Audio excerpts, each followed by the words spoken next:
अजितदादा पवार महाराष्ट्राचे उपमुख्यमंत्री, महाराष्ट्राच्या राजकारणातील धडाडीचं नेतृत्व, महाराष्ट्राच्या राजकारणातलं न संपणारं नाव म्हणजे अजितदादा पवार.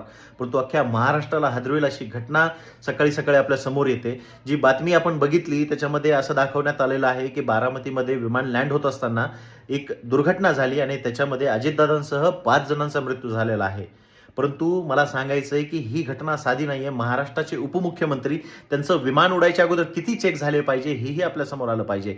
विमान उडायच्या अगोदर एक प्रोटोकॉल असतो. एअरक्राफ्ट इंजिनियर त्याची इंजिन कंडिशन चेक करत असतो, त्याची फ्यूल सिस्टीम चेक करत असतो, त्याचे ब्रेक चेक करत असतो, त्याचे हायड्रॉलिक्स चेक करत असतो. त्याच्यानंतर पायलट त्याची हिस्ट्री चेक करतो विमानाची, त्याचे विंगवरती काही डॅमेजेस आहेत का किंवा कोणत्याही प्रकारची गोष्ट कॉकपिटमध्ये काही बदलली आहे का हे सगळं चेक होतं. त्याच्यानंतरही अपघात होतो. मागच्या वर्षी आपण बघितलं अहमदाबादमध्ये पण अशी एक घटना घडली, तिथे कित्येक तरी लोकांचा मृत्यू झाला.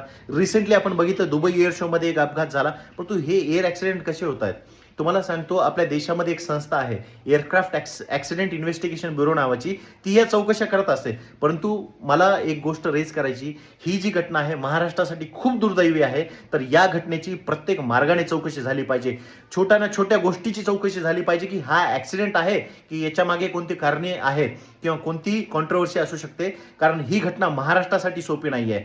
तर प्रत्येक एजन्सीने याची चौकशी केली पाहिजे, ही आमची संपूर्ण मागणी आहे.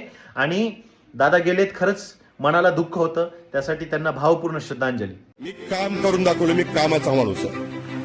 मी कामाचाच माणूस आहे.